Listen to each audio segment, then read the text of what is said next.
I am Natalie Handy, and we are here today with our special series, Caregiving Youth, Hidden in Plain Sight. And I have a special co-host today, the amazing Todd Keitz. He is with My Care Friends, and he is our partner offering this series. He has given JJ a break from the sister. I think she wins. But Todd, we are so happy to have you partner with us on this special series.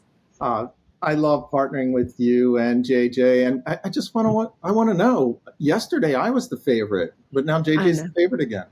Well, I don't know how JJ's. Well, she's the favorite sister. You're clearly our favorite brother, and just so our guests know, JJ and I don't have brothers. So everybody becomes our favorite sister. Everybody's our favorite brother. We don't discriminate. Everybody's included. So, but today we have an educational episode. This is the first educational episode in the entire series, and we have an amazing group, Todd. We do. I've been so excited for this for months. So let's kick it off. Let's jump right in. Todd, why don't you kind of share just a little bit about who's in the room and for our audio listeners?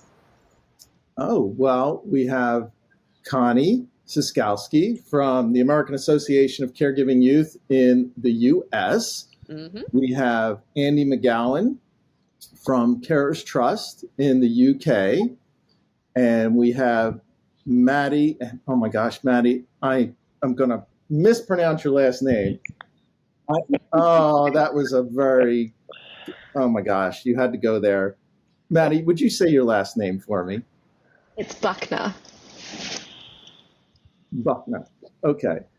And we have Maddie Buchner from Little Dreamers in Australia. And we have Chelsea with the hospice, is it of Toronto? In Toronto. And so let us get started. And the way this is going to work for our listeners and our viewers, we've got 6 questions. We are going to round robin to everyone. And so everybody from their respective country is going to give you line of sight. And so we're going to start off with the first question, which is, and we're throwing it straight to Connie with the American Association for Caregiving Youth. And Connie, why don't you start off by telling us about the organization and the benefits that you all provide to Caregiving Youth? Well, thank you. And I didn't realize I was going to be in the midst of sibling rivalries. My goodness. So our organization actually began as Boca Raton Interfaith in Action way back in 1998 to provide volunteers to people who were homebound and caregiving families. After my research for my doctorate degree, discovered a large population of children in schools who were caregiving and the impact on them. The national study documented that. And in 2006, we began the first ever Caregiving Youth project in our country.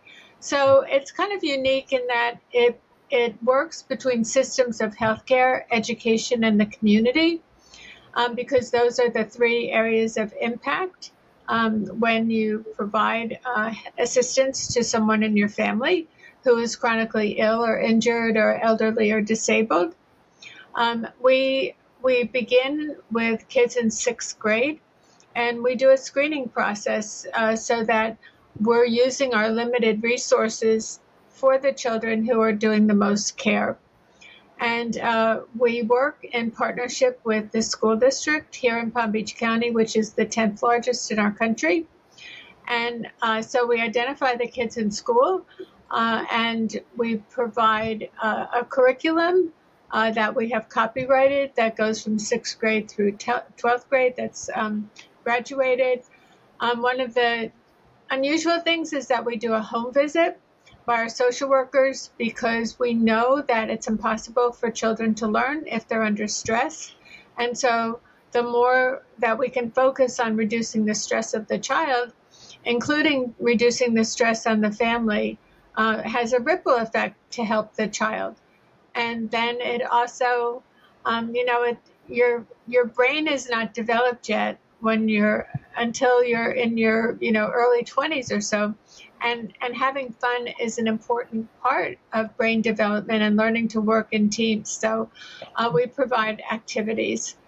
So we've helped about 2,500 kids through the years. And one of the unique things too is that, you know, we continue with them as long as they're caregiving. So from 6th grade through 12th grade is 7 years. The average that kids are in our program is about 5.5 years. And our high school graduation rate, average over 10 years, is 98.3%, Wow. which has an impact not only for the children and their family, but also for society, because when you become educated, you can earn more taxable dollars, and you don't become system dependent ultimately. Wow, that's fantastic. Andy, let's go to the UK. Thanks very much. It's really great to be here. Well, it's this evening here. It's all late at night. But so I'm from a charity called Carers Trust. So we are a national carers charity that operates across currently sort of 3 parts of the United Kingdom. So we operate in England, Scotland, and Wales. And so we're trying to improve the lives of carers of all ages. And part of the way in which we do that is we're also sort of an umbrella organisation for local carer services. So in the UK, we're really blessed and fortunate that we do have lots of support services for young carers. And so we have a network of about 130 different independent local charities, local young carer and carer organisations across the country who are sort of providing the support on the ground. So it might be providing information and advice. It might be running young carer support groups. It might be providing employability support as well. So our role is really to support those local carer organisations to be able to do what they do best, so to be able to provide that support to young carers and their families. And in relation to carers of all ages, our network reaches around about 1 million carers each year. So our role also involves things like providing grants. So each year we give out grants to our local carer services to give out to young adult carers, to adult carers. So that could be things that, for example, like a bed, a replacement dishwasher, a bike so they can get to college as well. So really tangible things that make a massive difference. And then in addition to the actual support side, we play a huge role in trying to influence government to really sort of improve the lives of carers of all ages. And we do a lot of work around young carers. So trying to improve the supports available for young carers in school, trying to make sure that no child is having to take on caring responsibilities which are far beyond their years as well. So we do a huge amount of effort to work in Westminster with our main parliament there as well. That sounds wonderful. Why don't we go back across the pond and let's go to Canada? Hi, Natalie. We're so happy to be here. So I'm Chelsea, and I work for the Young Carers program through Hospice Toronto. So our program originated, I know being attached to a hospice is a little bit uncommon, but it originated when people were going into the homes of these palliative clients and finding children and youth in those homes and recognizing that they were also in need of support, as well as the other caregivers that might be in that home as well. And so that's where we sort of started and expanded from there to include all different types of young carers.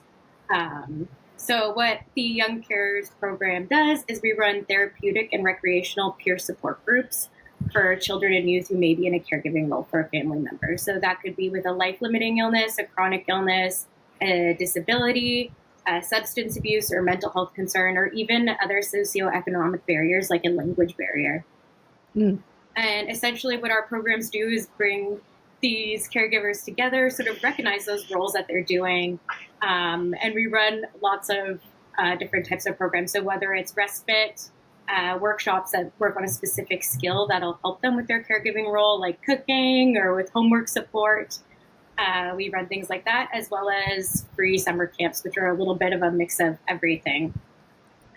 And outside of our regular program, we do what we can to also support young caregivers, whether that's awareness projects, trying to improve recognition in Canada, as well as refer families to any other resources they think they can benefit from as well. That sounds fantastic.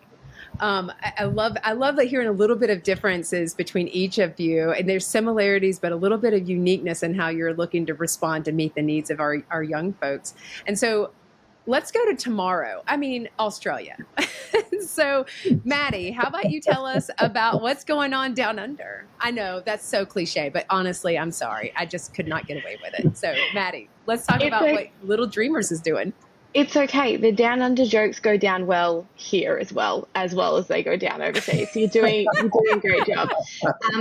So I run an organisation called Little Dreamers. We are Australia's leading young carer support organisation. We're also known as a peak body in Australia. So we do direct service delivery and political advocacy and community education. So we were born out of a gap in the Australian community where there was no direct support for young carers. And we work, I need to remember to call them young caregivers, because you guys in the US call them young caregivers, but we in Australia call them young carers. And Little Dreamers works with young people as young as 4 years old right through to 25. So across the entire caring spectrum. And we try and do that because we try and get in a preventative, proactive space. So we want to make sure that we're supporting young carers from an age where they become a carer as much as we possibly can, to reduce some of the long-term impacts that we see that young carers have, including unemployment, educational disadvantage, financial disadvantage. We kind of work in that space to prevent the long-term side effects we see and risks of being a young carer. And 65% of our team who lead our organisation have lived experience. So we're really driven by that lived experience of being a young carer to create and run our programs. We run programs that range from short-term one-off opportunities like dream experiences, very similar to Make-A-Wish, where we get young carers out of the house and give them the opportunity to go in a hot air balloon or stay at a hotel or run onto the ground with their favourite sports team, right through to long-term leadership programs, tutoring programs. We do overnight camps. We do education programs in schools. We have a young care advisory board. So we kind of try and improve the quality of life of young carers as a whole. Last year, we delivered just over 14,500 hours of direct support service to young carers. So our organisation is much larger than I ever thought it would be. And the young carers that we have do tend to join our organisation when they're kind of 6-7 years old, and they stay right through. So we have a young carer who joined our organisation when he was 9, and he's just become a leader in our organisation at 19. So it's I feel like a proud mum all the time when I get to hang out at Little Dreamers programs. You know, I think most people would not expect caregiving at age 4. I wouldn't. I mean, I think this is, I know that Connie, there was the AACY was featured on the Today Show yesterday morning, which is funny, yesterday. And one of the hosts said, I never knew. And that's the thing, is that's why it's hidden in plain sight. So, you know, let me ask you this. I'm going to push it back to Connie and say, you know, what are some of the biggest challenges that your young caregivers are facing, that you see that they're facing? They have so many challenges, but one of the biggest ones is just a lack of awareness of what they're doing. So not that long ago, we had one of our students had to take her mom for a procedure before school, and she was late, and the teacher didn't ask, why are you late? And instead just gave her detention. And so because the subject is not included in any curriculum, you know, you can't expect people to know what they don't know. And so that's a really big challenge for the kids. And I think also another challenge is the changing of our population and having many families that are undocumented, so that there's resistance to having help at home, because we do provide respite and some other in-home services. as well as there's a fear that by the families that if people on the outside knew what the children were doing, that they would be removed. And even one of our congressional representatives who I met with said, well, Connie, they shouldn't be doing this. They should be in foster care. And, again, it's from lack of knowledge because, you take the child and there are some states that have old laws that allow the child to be removed if a child protective service worker felt that was the case. But then, it's like not logical because who's going to take care of that child? And then who's going to take care of the person that they were taking care of? Yeah. And I think right now we're in a time, in a climate of some increased violence, and there's fear. Sometimes the kids who live in poverty, can't go outside to play. So that's difficult, as well as affordable housing. That we've had a lot of increases in rent and taxes and money and that's needed to live. And so families are challenged and it spills over onto the kids without having the economic resources to be able to provide. And so they've tried to find creative ways to survive. So for instance, one of our families lived in it was a mom caring for her grandmother and a couple of kids. So they had a 3-bedroom apartment, which they could afford. But as the landlords raised the rent, they could no longer afford that. And they had no place to go. They would be homeless. So instead, they all moved into the master bedroom and then rented out the other 2 bedrooms in order to survive. So those are just real life challenges that these children face. And as I had indicated initially, you can't learn when you're under stress. And so I think feeling stress, and particularly if you don't have that support, is a real challenge academically. Very good points, Connie. Very good points. Andy, what are you guys seeing over in the UK? Yeah, I think I definitely want to sort of pick up where Connie left off around the point around recognition and sort of young carers not realising that they're young carers. Because I think what we see here in the UK is so often they don't see it as a young carer. They just see it, I'm someone's brother, I'm someone's sister, I'm a daughter, I'm a grandson, whatever that relationship might be. And so that's where it's incumbent on the professionals in their lives, the adults in their lives, to actually say to them, hey, actually this isn't the situation every child's in. Because as Connie says, that they only know what they know and they don't know what they don't know. And so what that tends to mean is we often find young carers go many years without getting any support. I think if we're compared to sort of internationally, we are really fortunate. There is a lot of support services here in the UK for young carers, but we find that on average it takes around sort of 3 years from when someone starts caring before someone says, hey, actually, did you know that there's something called a young carer and the support available? What help do you need? And we did a survey sort of last year with young carers, and we heard from a couple of young carers where they said that they started caring when they were 6, but only got identified and linked into support when they were 16. So they went their whole school lives trying to just balance that caring and learning on their own. And so what we tend to find is there are 3 key areas that young carers say it has the biggest impact. One is on their education. So trying to balance their sort of caring situation at home with still being able to do their homework, to get to school on time. So like Connie said, in terms of maybe having to do their caring responsibilities first thing in the morning and then go on to school, or take a younger brother or sister to school. And then in terms of we find when they struggle to balance the two, that has that impact on their mental health. So time and time again, we hear from young carers where they're feeling stressed, they're feeling anxious, they're worried when they're at school about the person they're caring for. Has mum remembered to take a medication? How did dad's appointment go? All of those sorts of things that their friends just haven't got to worry about. And then we also find they just miss out on the opportunities that their friends sometimes take for granted. So something as simple, so we're just about to come up to our summer holidays here. Sorry, Maddie, it's summer here.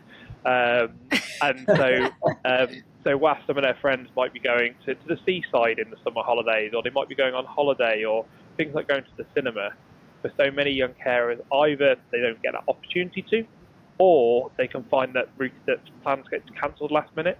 They might have had it all planned to go on a trip out as a family, but if that morning mum's not feeling great, or actually their autistic brother is just having a really difficult morning, those plans go out the window. And I think those are some of the sort of key areas and sort of key challenges that we see, and we are sort of seeing that has a long-term impact. So in terms of their access to higher education, so to go and get a university degree, the ability to get a job, and just make that transition to becoming adults. And I think that's what we're starting to see here in the UK, is that sort of data sort of really showing it's not just the impact here and now, but also the longer term, which is why we're doing so much to try and sort of get more recognition and support. That's insightful. Normalcy. That's what we, in the mental health field and foster kids, we're always trying to help our folks find normalcy. And that's what I hear is lacking. And I think that's probably universal. Chelsea, how about you share with us what's going on there? So compared to the UK, especially in Canada, we don't have near as many supports for young carers. And I think that's one of the biggest challenges. So kind of jumping off what Andy said, there was a Canadian researcher that coined the term the young carer penalty. And what that sort of refers to is the long-term impacts of being a caregiver, young caregiver, starting at those young ages of even 5 or 6, and how it impacts their professional careers, their education, and their mental health on the long term. And, that's where sort of the programs like myself and Little Dreamers come in, where having these supports early on in life can sometimes help with that long-term penalty in terms of giving them the coping skills, reducing isolation, and helping recognizing all that work they're doing and just giving them that little bit of support to really give them that successful liftoff into adulthood, which we really need, because the penalty does impact their young carers are less likely to pursue post-secondary education, get better paying jobs, and are more likely to develop things like anxiety and depression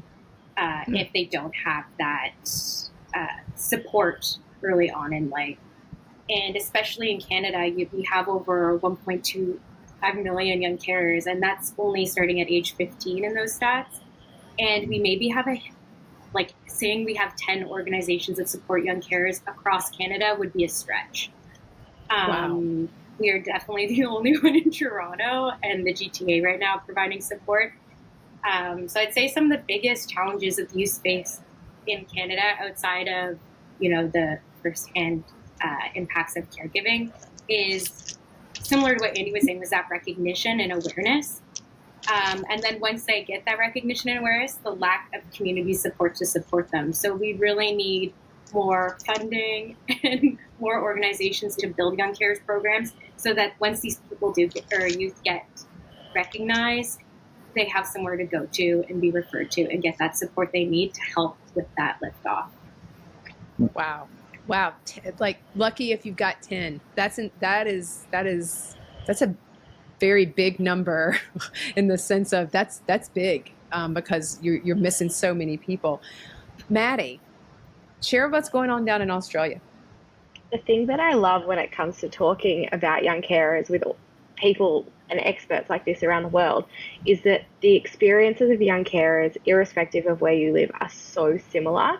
The only difference is the amount of support that exists around them. So we look at countries like the UK, where there are 300 young carer support services, and young carers are, while there needs to be a lot more recognition and awareness, there is support. And then you look at organizations like Connie's in the US, where there is support, but there's not that much awareness, and there's support in specific areas, and same in Canada and in Toronto. Australia is very similar, where we don't have a lot of young carer support services. Little Dreamers is the only organisation in Australia that supports young carers irrespective of their age and who they care for and where they live.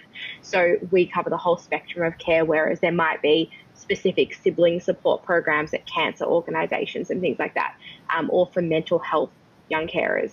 And so there's a massive gap in the Australian community for support. But we also, young carers struggle with awareness and identification significantly in Australia. There is a very little understanding of who a young carer is and their experiences. And something that we're also trying to bring up to the top of the conversation in Australia is those inappropriate and unsafe levels of care, and what does that look like, and having those uncomfortable conversations around what happens when a young carer is doing too much, and how do we protect young carers and young people from that. And at the same time, you've got young carers who are struggling with their education. We've got severe amounts of mental health amongst our young carers. We've got very high rates of financial disadvantage. 50% of the young carers who come through our programs live below the poverty line in Australia. So you've got a lot of kind of my favorite word at the moment is intersectionality. You've got a lot of kind of multi-level factors that influence young carers, and they're also young people. And we need to remember that they're going through all of the things that young people go through throughout childhood, and they've just got those other things layered on top. And so I think that the biggest challenge facing young carers in Australia is all of those things that face young people, plus a lack of identification, lack of awareness, and a massive lack of data and research in Australia that then helps with the funding and helps with the recognition even more. We don't have that data coming out of Australia at the moment. Well, I have to say, I'm just sitting here in awe of everybody. Truly. I mean, I know Connie, and I've known AACY, and I'm on their National Advisory Council, and so I hear it there, and I see all of you posting, but to listen to everything you're sharing and have us all together is just so powerful. There's two things I want to point out before I keep going. Connie mentioned the detention example where, just didn't know. It reminds me of this video that maybe everybody's seen, and I send it out all the time. I don't know who did it or where. It's called Don't Judge. And it's where this kid in sort of a rural community is late. He's late. He keeps getting slapped on the wrist by the teacher. And then his teacher the next morning sees him, this little kid, pushing his mother or his grandmother in a wheelchair.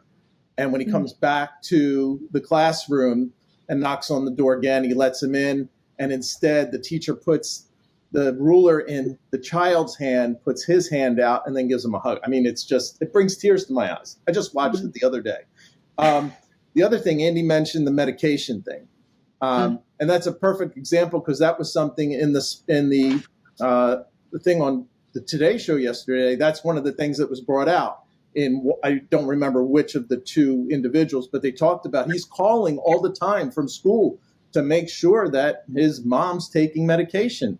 So everything you're sharing is just so powerful. And, we really appreciate you all being here. I'm going to go on to a very interesting topic. I'm actually going to switch up the order we talked about before. So do it, Todd. That makes me happy. Yeah, just spice it up. Whatever. So I found Australia's history fascinating. Number one, that it's 30,000 years. And so 30,000 years, and Maddie, you mentioned this in the information you sent over. It's 30,000 years with the First Nations people, and they have care and compassion ingrained in their culture. It just blows my mind. But one thing I want to ask of everybody, and we'll start with Maddie since it was an Australia question to start, or topic, is what would you say is the impact that the caregiving youth on minority groups and, or in your case, Indigenous people? Actually, it's a really good week for us to be having that conversation in Australia this week. It's a week called NAIDOC Week, which is a special week for to encourage everyone to learn about our First Nations history and our First Nations people and culture. And so it's a really exciting week to be talking about this. The Australian First Nations people have been here for 30,000 years, a long time before Australia was the country that it is today and the area that it is today. And it's a really interesting because our First Nations people have significant caregiving responsibilities, but they don't have the word for carers in their language. And so it means that there is a massive barrier to support for our Aboriginal and Indigenous communities, and it's also not something that they would actively go and seek support for, because caregiving is a family responsibility and it's just part of what you do, and it's a given that that's what you do in your culture. So we need to make sure in our organisation we don't do this well, and I need to acknowledge that we don't do it well, but there are services that do, and make sure that there are First Nations led services for young carers in Australia. It's really important that they're led by people within the community, for people within the community, to take into account those cultural barriers and make sure that they are culturally sensitive services. And it's something that we look at for all culturally and linguistically diverse communities. Australia is an incredibly diverse nation when it comes to multiculturalism, and so making sure that there are those nuances taken into consideration when planning and delivering services. And it's something that Little Dreamers is actively working on at the moment, is how do we bring in First Nations leaders and empower our First Nations young carers to become leaders within our organisation, to then make sure that other First Nations young carers feel included and feel like there is a place for them.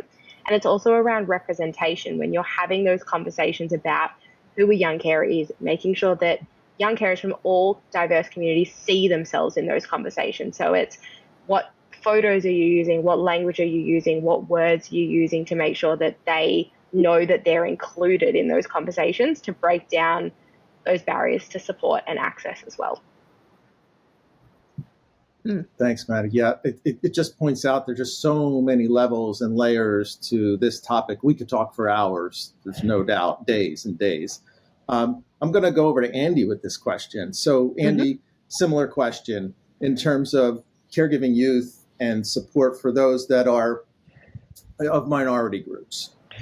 Yeah, no, it's something that we're really looking at in the UK at the moment, because I think what we're tending to find is that sort of young carers from sort of minority groups are often underrepresented in sort of young carer support services, and so we're trying to understand what is the reason, why are they not sort of being linked into support. And I think one of the sort of key starting points is that there are some, for example, some languages where the term carer just simply doesn't translate. And so even just trying to explain this concept of a carer, there's not a word for it in their language. And I think that then also follows into sometimes some of the cultural expectations. So in terms of where it's communities where actually it's almost expected that the eldest child in the household will help take care of the grandparent. In terms of the grandparent will come in, move into back into the family home, and the parent or parents are out at work, and it's the eldest child, and that's what's expected, and that's what's done from that perspective. So how you try and sort of overcome some of those sort of barriers or challenges is really, really important. And then I think just really picking up what Maddie was saying is about how do you ensure that the support you provide is culturally appropriate and takes into account the needs, the beliefs of the different groups. So it could be in terms of something as simple as what day of the week in terms of you're providing your services. For some of our communities, actually, in terms of providing support on a Sunday gives challenges, but for others it might be if it's on a Friday evening or a Friday night from that perspective. Or it could be in terms of if you've got a young carer's residential, actually is there a prayer room in terms of they can go and use. It's some of those simple things that can actually put in place sort of barriers without sort of realising. But I think it's then also in terms of a big focus that we're trying to do in the UK at the moment is how do we reduce the number of children providing large amounts of care? So across in the UK, we've got around about 15,000 children who sort of data shows are caring for over 50 hours each week. I think one of the key challenges we're hearing from some communities is actually there's a real sort of reluctance, and again, it's something that's not done in people from outside of the family, outside of the community, coming into the home, particularly to provide personal care, to provide sort of sensitive, intimate care as well. So really trying to understand how do we make sure those young carers are able to get support? How do we break down some of those barriers to make sure that the sort of stigma or concerns around what their community will say about, oh, actually you've got someone coming in to provide care for the parent or care for the grandparent. So I think there's lots of work we're still needing to be done, and I think that's particularly the case in conditions such as mental illness and drug and alcohol addiction, where there's even greater levels of stigma than what we see in sort of the broader young carer population. Yeah, thanks for sharing all of that, Andy. I think that the phrase that I just took away at the end is there's lots of work to be done. Mm-hmm. And that's everywhere. That doesn't matter where. And the thing is, we could be talking a year from now, 3 years from now, 5 years from now. We're always going to say that. But we're going to be making progress during that time. So I'm going to bump it up to Connie. Connie's right above Andy on my screen. So Connie, what would you say, that same question about minority groups here in Florida and overall in the U.S.? Well, I think we're especially challenged with minority groups that are not citizens. And so one of the challenges with that is getting the same supports. So one great example is that we had one family whose roof was leaking and it was repaired, but it wasn't properly repaired. So when we went in to do a home visit, there were 5 different buckets collecting water, and we weren't able to get a regular company to come in to help fix the roof. We had to go to a religious organization in order to get the funds to repair the roof properly. So they didn't really have a voice. And I think what was already mentioned about the cultural aspects and the lack of wanting help in the home, maybe the lack of finances to provide extra help.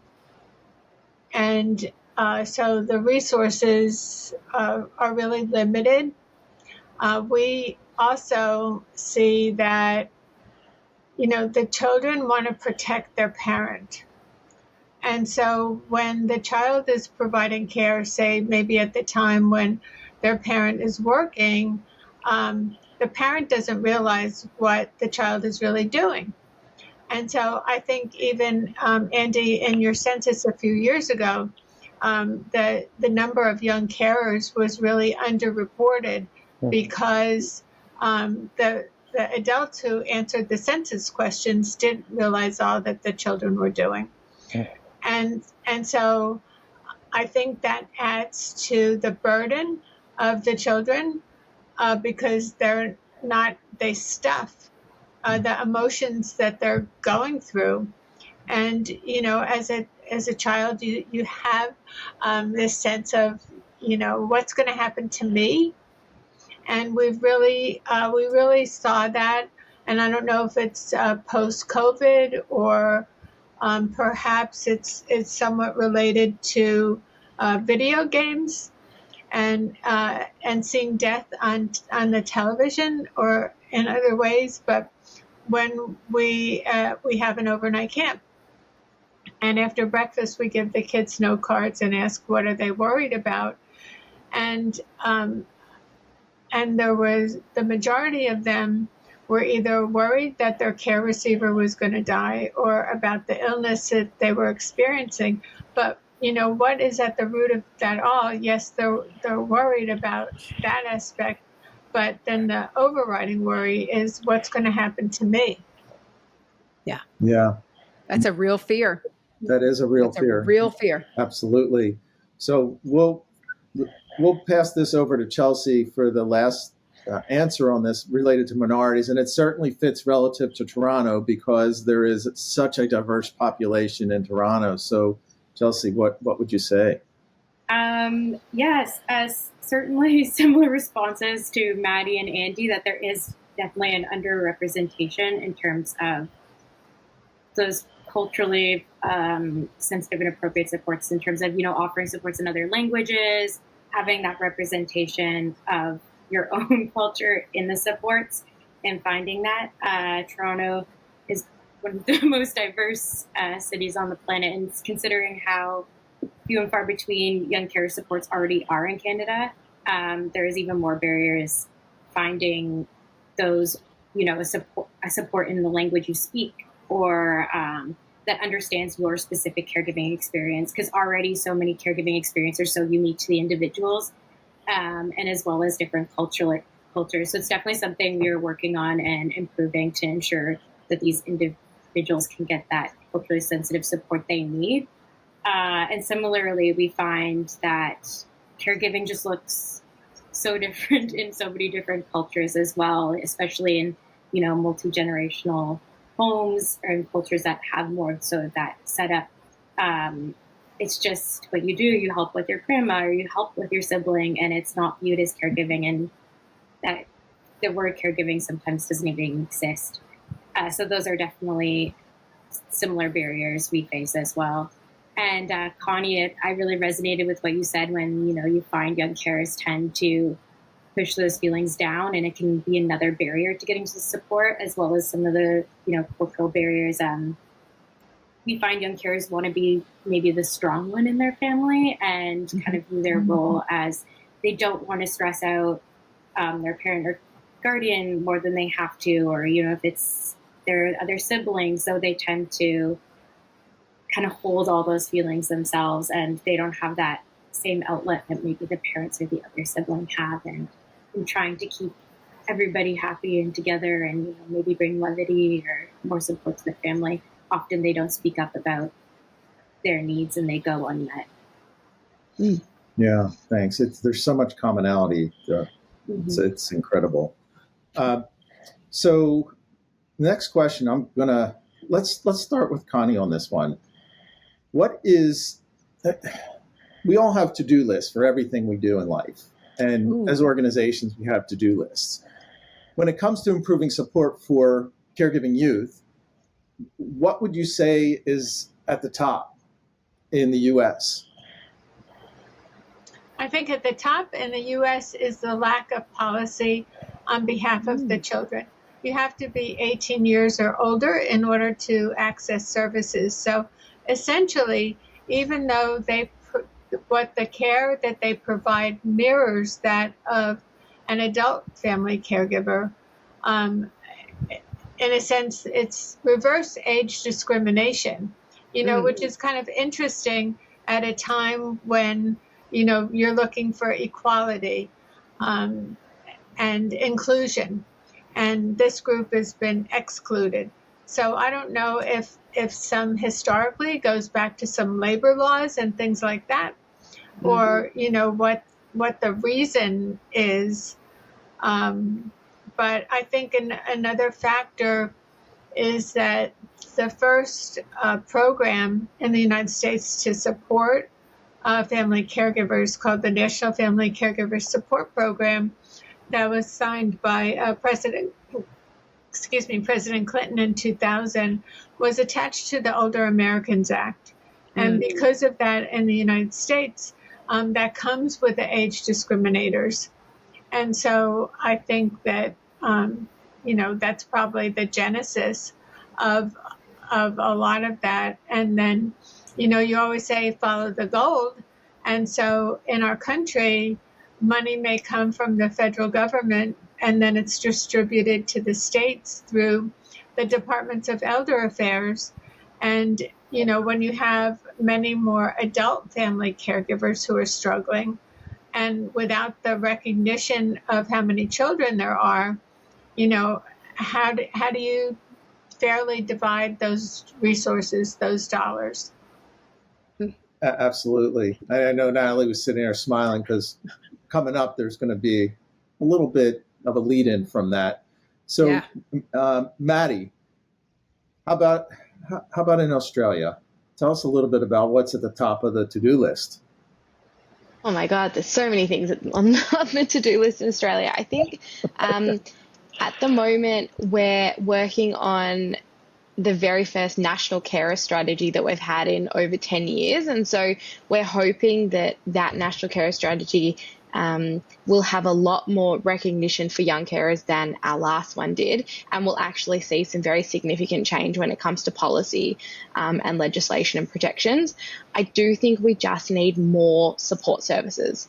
Like Little Dreamers, we don't want to do it on our own. We can't do it on our own. And so how do we make sure that there is funding and education and resources to help more support services set up for young carers so that if you're living in a rural or a regional area, there is consistent support. We see a lot of support services come in for a year while they've got funding, and then they leave again, especially in our rural and regional areas. And so how do we make sure that that's consistent support provided to young carers who live out of the cities?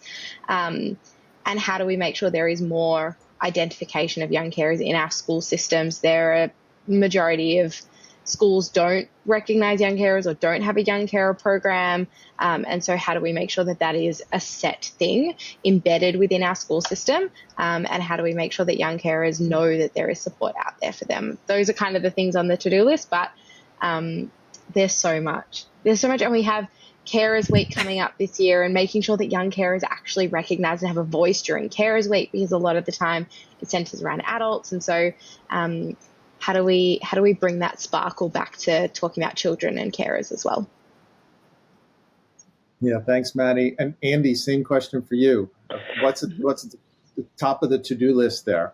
Yeah, I think for us here, the thing that's right at the top of the to-do list is trying to make sure that young carers are on the radar of a new government, because many people may well be aware we've just literally recently had our elections. And so we have a new government, we have a new Prime Minister, which means for a lot of it, it's about opportunities to influence, but also it's about reinforcing messages that we've been putting out over the past few years with the previous government to make sure that young carers doesn't slip off the radar.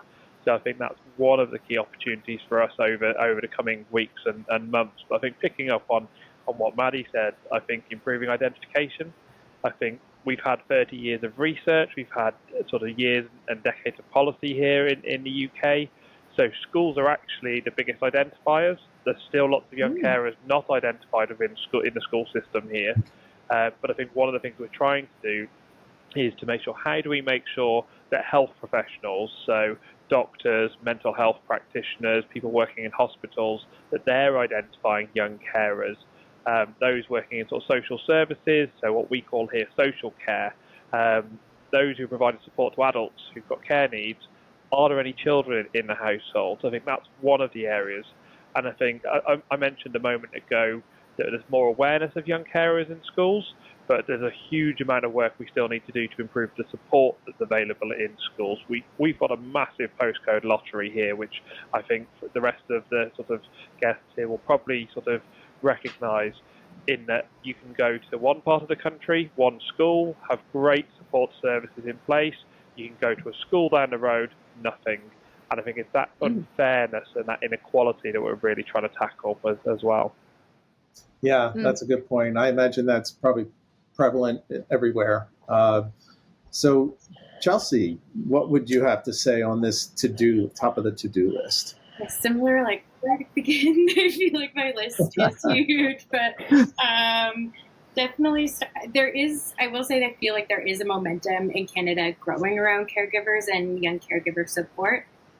So within that sort of momentum, I think the biggest thing on my to-do list would, one, improve funding and growth of these community supports. So a lot of the supports that do exist don't get any government funding.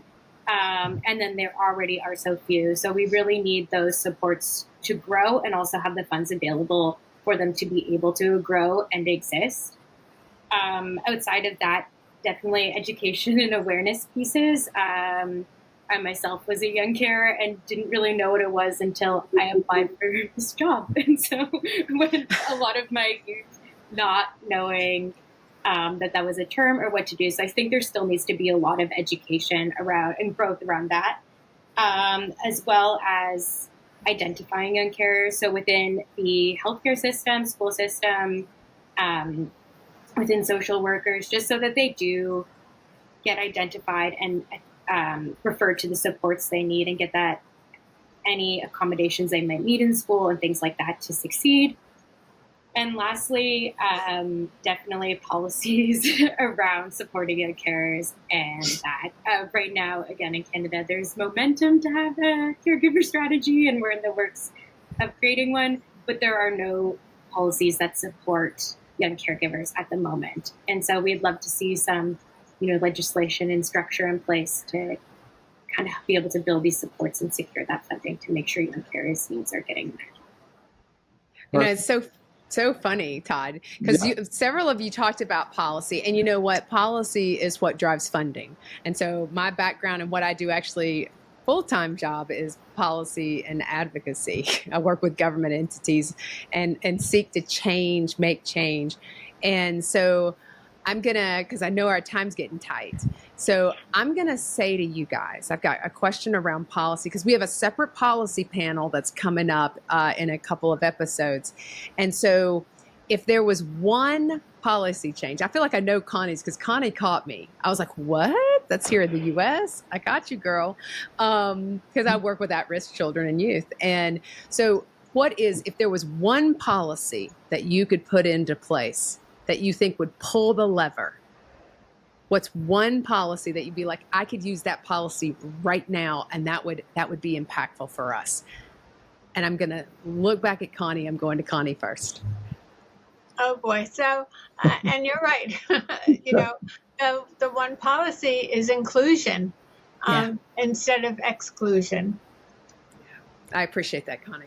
That 18, that caught my attention, because that's also with the VA in our that supports military. I had spoken with the VA, Connie, and the caregiver support program for our military and veterans. Also, the age limit is 18. And so that's something I'll be working on the VA too, right alongside you. Good. We need it. I'm all about it, girl. I got you. Let's go to Maddie. What's the one policy that would be pull a lever for you? It would be the creation of a Care Act or a carers policy. We don't have one. We have a Carers Recognition Act that nobody knows about. But actually having a Care Act, which goes beyond just recognition, having that would change the game for young carers in Australia. Chelsea. I think one, it's hard to pick just one, but I know, but it's hard to work on so many. It would be similar to one that exists in the UK, where it's the assessments, the right to an assessment of needs, so that young carers actually, we can use that policy to ensure that they do actually get recognized and noticed within maybe a family when they go to get the healthcare they need and refer to that support. Chelsea, would you say would that be assessment be completed in the school? Would it be a mental health assessment by as a part of mental health services, or maybe by a pediatrician? It could be within the healthcare system. So even if a parent came in and say had a cancer diagnosis, looking at the entire family and recognizing that beyond just maybe the person that has that care diagnosis, that everybody in the family would also have access to an assessment of their needs and support, to be able to make sure they get also. Yeah, that's the money right there. The whole person, treat the whole family. Andy, what you got? I think for me, the one thing that would really sort of help see all of the other things sort of come into line is work by national government to ensure that actually the rights and policies that we do have here in the UK are actually being reflected in practice. So I think Chelsea just mentioned about the right to an assessment. Actually, this year is the 10-year anniversary of the legislation that sort of gave young carers those sort of landmark rights. But actually, in terms of the fact we've got 15,000 children caring for over 50 hours every single week, that shows in terms of actually that we've really got nowhere in terms of actually trying to tackle that inappropriate and excessive care. So yes, I think better accountability in terms of whether it's in education, in social care, in health, about making sure that those rights and policies that are in place here in England are actually being implemented and being sort of recognised, the impact for young carers on the ground. Yeah. Man, Todd, I'm fired up. Yeah, I am too. I know we're bumping up against time. No worries. Keep going. So my final question, we've talked about so much of this, so it's almost asking you just to pull it all together in the answer to this question, as concisely as possible, of course. What does the future of caregiving youth support need to look like in your country? And let's start with Maddie. Yeah. The future of caregiving support in Australia needs to look like equality. It needs to look like equal opportunities for all young people, irrespective of whether they have a caring role or not in their home. It needs to look like young people being able to have the opportunity to have a childhood and be a young person alongside their caring role, and still have the space to figure out who they are and what the future looks like and what their identity is outside of their caring role. I think our caring role, and having grown up as a young carer myself, our caring role makes up so much of who we are, but it doesn't need to define everything about ourselves. So the future of young carers and caregiving support in Australia needs to look like making sure young carers have the space and the opportunity to figure out who they are. I love that. Chelsea, I'm going to bump back over to you. How about in Canada? Again, I'd love to see some of those policy changes come into place. More funding and better support for the creation of community programs, as well for the ones that exist. Equal support for all young carers, regardless of their background, and making sure they can also don't have any barriers to the supports they need that way. And just the young carers to have a chance to, similar to what Maddie said, really develop their identity outside of their caregiving role. I know there's research that shows that young carers tend to enter helping professions, and there's a tie with that just because it becomes so much of who you are within that. And just the chance for them to also have the space to be a kid again and have maybe some of those responsibilities fall for just a minute. Yeah, thanks. Yeah. How about Andy? What do you say? Yeah, I think in terms of the outcomes we're trying to achieve, it's exactly what Maddie and Chelsea just said around that equality, and that actually no child ends up taking on levels of caring responsibility that either are sort of just inappropriate or sort of excessive, but also in terms of meaning they don't have those same life opportunities, so they don't get that fair future. The chance to go on to higher education, to get a job, to be able to have a good transition, and just as Chelsea said, be a young person. So in terms of what the caregiving support looks like, I think it's a consistent approach that focuses on sort of three key areas. One is trying to prevent children being a young carer in the first place, where that's possible. Where that's not possible, and there are lots of situations where it's physically not possible, it's about reducing the amount of care they're providing. And then the third one is making sure there's support in place to actually reduce the impact, so to make sure that they're able to get support with their education, with their mental health, to have a break from caring. I think when we have those three elements in place consistently across the whole of the UK, that's when we'll be in a sort of much better place for young carers.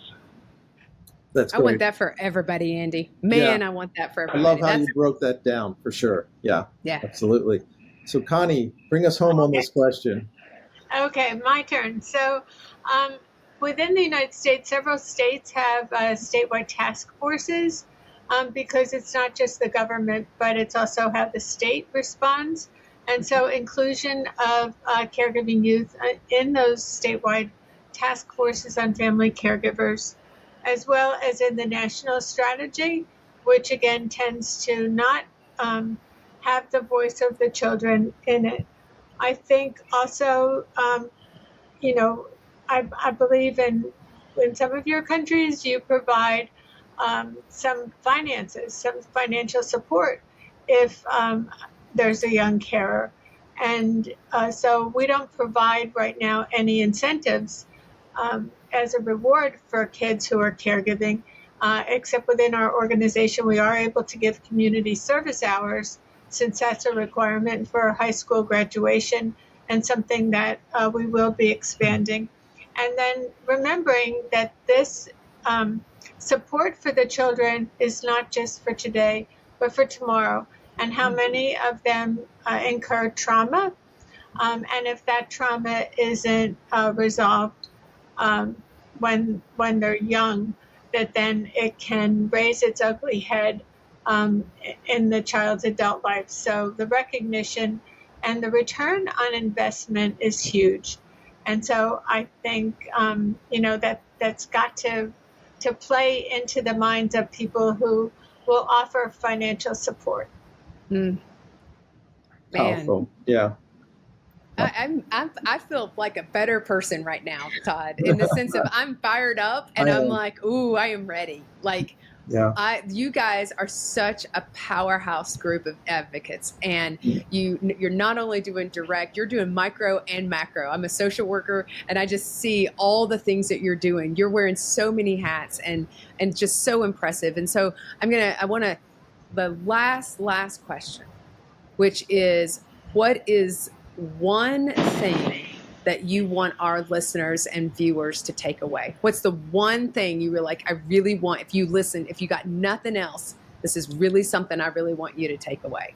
And let's start with Chelsea.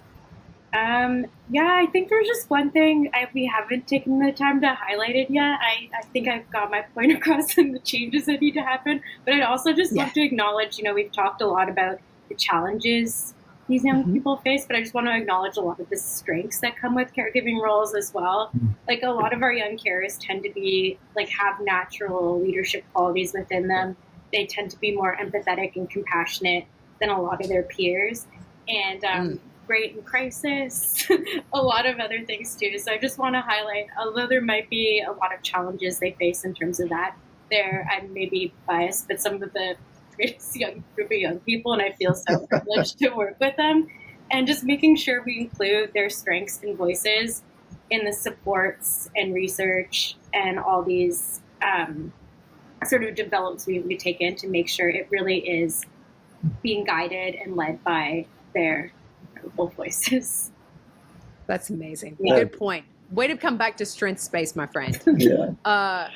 Andy, let's go to you. Yeah, firstly, thank you, Chelsea, for bringing in that positive side. Absolutely, that's what we hear from young carers so much. I think for me, Chelsea earlier said that there's momentum in relation to young carers from a policy perspective.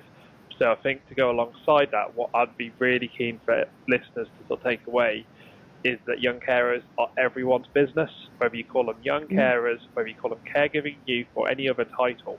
Right now, all across the world, there will be young carers in our schools, in our GPs, our doctor's surgeries, our hospitals, in our streets where we live, and they are the ones who we need to be thinking about, actually, in terms of the child supporting a mum who's struggling with depression, or helping to support their autistic sibling, or supporting a dad with Alzheimer's, etc.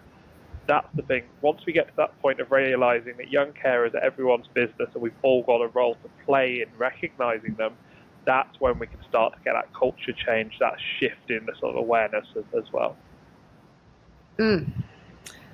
Miss Connie. I would say that there's a great opportunity to recognize caregiving youth within congregations, and to be able to share more information to embrace them and support them. Love it. Yeah. Thank you, Miss Connie. Maddie, let's wrap her up. Those are some hard acts to follow, I tell ya. I think that Chelsea, Andy, and Connie have said it so beautifully that we do need to recognize young carers' strengths, and we need to make sure that we're having conversations about the incredible and beautiful things that young carers bring to the world that we often don't realize that are skills that we're developing in our caring roles. But I also think that we need to make sure that we're asking young carers a very simple question of, how are they? I think so often we say, how are you? How's your family? And the automatic response is, yeah, mum who I'm caring for is doing well, she's healthy, or she's in hospital. But really making sure that if you're listening to this today and you know a young carer, make sure you ask them how they are doing and try and get them to answer how they are rather than how their family is. And I think giving young carers the recognition and space to express how they're feeling is something that goes far beyond kind of a day impact, and it recognizes and celebrates everything young carers have to give. Todd, that ends us perfectly, because they are hidden in plain sight. And that's the caregiving youth series is about these youth. They have to self-identify, but we have to see them, and asking them how they're doing, I think, is critical. I'm going to tell you, these amazing organizations, Todd, they do all these services at no cost. I know. At no cost to families. Right. But friends, you're listening and watching. these folks, these services do cost money. And so every one of these amazing nonprofits, I would encourage you to seek them out. We'll have all their contacts on our show notes. We'll have them on our websites. Todd and I are committed to making sure everybody's on our websites. Go to their individual websites. Donate to them, because you are pouring into tomorrow's leaders. That's what you're pouring into. And I'm going to tell you, these are some organized little leaders. And so, guys, thank you so much. Todd, thank you for co-hosting with me. This has been so fantastic. Maddie, Chelsea, Andy, Connie, love you. You guys are amazing. So thank you so much. Thank you so much. Absolutely. Thank you, everyone. And until we confess again, we will see you next time. Thank you for being a part of Caregiving Youth Hidden in Plain Sight, our special series with Confessions of a Reluctant Caregiver and our partner, My Care Friends with Todd. Thanks.